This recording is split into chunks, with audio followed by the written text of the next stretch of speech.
नमस्ते दोस्तों। आज मैं आपको एक कहानी सुनाने जा रहा हूँ। ये कहानी है एक साधारण लड़के की जिसने अपनी असफलता को अपनी सबसे बड़ी ताकत बना लिया। अगर आप भी अपनी असफलताओं से परेशान हैं तो इस कहानी से आपको नई उम्मीद और हिम्मत मिलेगी।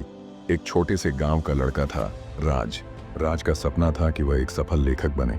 उसने एक किताब लिखी और उसे कई पब्लिशर्स के पास भेजा, पर नतीजा, हर जगह से उसे जवाब मिला, आपकी किताब में दम नहीं है। राज बहुत उदास हुआ। उसने सोचा, शायद मैं लिखने के लायक नहीं हूँ। उसी शाम राज की दादी ने उसे उदास देखा और पूछा, क्या हुआ बेटा? राज ने कहा, दादी, मैंने बहुत मेहनत की पर मेरी किताब को किसी ने नहीं माना। मैं फेल हो गया। दादी ने मुस्कुराते हुए कहा, तूने कभी चाय बनाई है? राज हैरान होकर बोला, हाँ। क्यों? दादी बोली, जब पहली बार चाय बनाई थी तो क्या वो परफेक्ट बनी थी? राज ने सोचा और कहा, नहीं, मुझे बार बार कोशिश करनी पड़ी थी।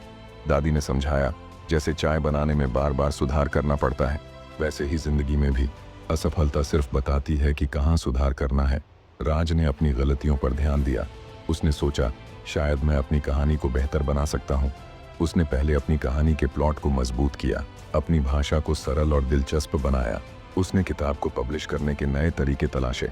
कुछ महीनों बाद राज ने फिर कोशिश की। इस बार एक पब्लिशर ने उसकी किताब को स्वीकार कर लिया। राज की किताब असफलता की सीढ़ी इतनी मशहूर हुई कि वह लाखों लोगों के लिए प्रेरणा बन गई। आज राज कहता है, अगर मैं अपनी पहली असफलता से हार मान लेता तो मैं कभी सफल नहीं होता। दोस्तों, इस कहानी से हमें ये सीख मिलती है, असफलता को समझें।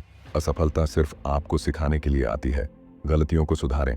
हर असफलता आपके काम में सुधार का मौका देती है। कभी हार न माने। आपकी मेहनत और लगन ही आपको मंजिल तक ले जाएगी। तो दोस्तों, अगर आप भी किसी असफलता से जूझ रहे हैं तो याद रखें, यह असफलता सिर्फ आपकी कहानी का एक छोटा सा हिस्सा है।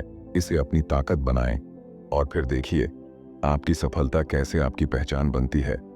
अगर आपको यह कहानी पसंद आई हो तो इसे लाइक करें, शेयर करें और हमारे चैनल को सब्सक्राइब करना न भूलें। धन्यवाद।